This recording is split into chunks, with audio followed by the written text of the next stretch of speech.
नहाते समय आयशा को एक अजीब चीज दिखाई दी। वॉश बेसिन पर अचानक बूंद पड़ी हुई थी। शुरुआत में उसने इस बात को गंभीरता से नहीं लिया, लेकिन जब उसे टॉयलेट में एक बड़ा सा गंदा निशान दिखाई दिया तो उसे एहसास हुआ कि कुछ न कुछ गलत जरूर है। उसका आकार देखकर ऐसा बिल्कुल नहीं लग रहा था कि यह किसी लड़की का हो सकता है। ऊपर से उसकी तीनों रूममेट्स सफाई पसंद थी। वे कभी भी फ्लश किए बिना बाथरूम नहीं छोड़ती थी। अब आयशा को यकीन हो गया कि घर के अंदर कोई अजनबी आया था। वह तुरंत घबराकर वहां से निकल गई और अपनी सबसे करीबी दोस्त सादिया को फोन लगाया, लेकिन सादिया का फोन नहीं लग रहा था। मजबूर होकर आयशा ने अपने नए नए बने बॉयफ्रेंड बिलाल को फोन किया। कुछ ही देर बाद बिलाल वहां पहुंच गया। इसके बाद दोनों घर के अंदर जाकर सब कुछ चेक करने लगे। सबसे पहले वे आयशा के कमरे में गए। कमरा पूरी तरह बिखरा हुआ था। बिलाल ने कमरे को गौर से देखा तो आयशा को थोड़ी शर्मिंदगी महसूस हुई और उसने उसे ज्यादा देखने से रोक दिया। फिर वे पहली रूममेट के कमरे में गए। कमरा बेहद साफ सुथरा था। बिलाल बार बार उसकी सफाई की तारीफ कर रहा था। जब वे दूसरी रूममेट हिना के कमरे में पहुंचे तो आयशा हैरान रह गई। कमरा पूरी तरह अस्त व्यस्त था और खिड़की का शीशा भी टूटा हुआ था। अब उसे पूरा यकीन हो गया कि कोई घर में घुसा था। लेकिन सबसे अजीब बात यह थी कि लैपटॉप और कैमरा जैसी कीमती चीजें अभी भी वहीं मौजूद थी। तभी फोन बजा। यह हिना का फोन था जो उस कमरे की मालकिन थी। आयशा ने उसे बताया कि उसके कमरे में किसी ने घुसपैठ की है। ये सुनते ही हिना तुरंत वापस आने के लिए निकल पड़ी। इसके बाद आयशा और बिलाल तीसरी रूममेट के कमरे की तरफ गए। ये कमरा सादिया का था। दरवाजा अंदर से बंद था। बिलाल ने अंदाजा लगाया कि शायद सादिया किसी दोस्त के घर रात बिताने चली गई होगी। आयशा ने एक बार फिर उसे फोन लगाया, लेकिन इस बार भी कोई जवाब नहीं मिला। उसने बिलाल से दरवाजा खटखटाने को कहा। बिलाल ने कई बार दरवाजा पीटा, लेकिन अंदर से कोई प्रतिक्रिया नहीं आई। दरवाजा मजबूती से बंद था। तभी आयशा वापस बाथरूम में गई। वहां पहुंचकर उसने देखा कि पहले जो गंदा निशान टॉयलेट में था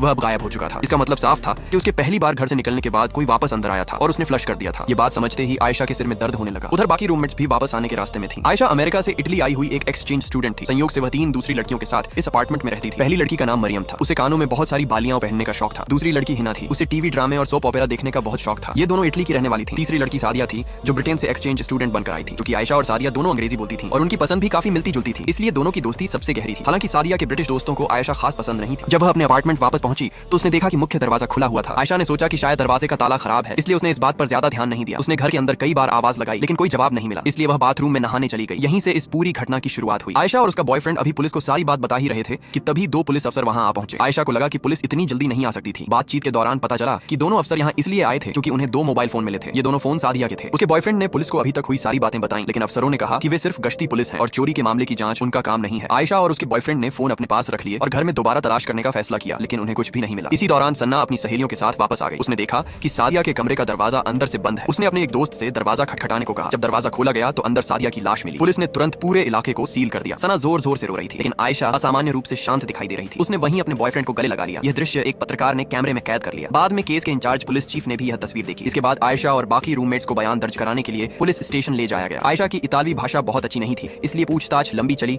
और कोई खास जानकारी नहीं मिल सकी। महिला अफसर ने फिर उसके बॉयफ्रेंड से पूछा कि वे दोनों कब से साथ हैं। उसने बताया कि उनका रिश्ता सिर्फ 1 हफ्ते पुराना है और आयशा लगभग हर दिन उसके घर पर रहती थी। पूछताछ आसान बनाने के लिए पुलिस ने आयशा के लिए एक अंग्रेजी अनुवादक बुलाया। आयशा ने विस्तार से बताया कि उसने क्या देखा था। महिला अफसर हैरान थी कि खून के धब्बे देखने के बाद भी वह ऐसे नहाने चली गई जैसे कुछ हुआ ही ना हो। आयशा ने समझाया कि उसे लगा था कि शायद उसकी किसी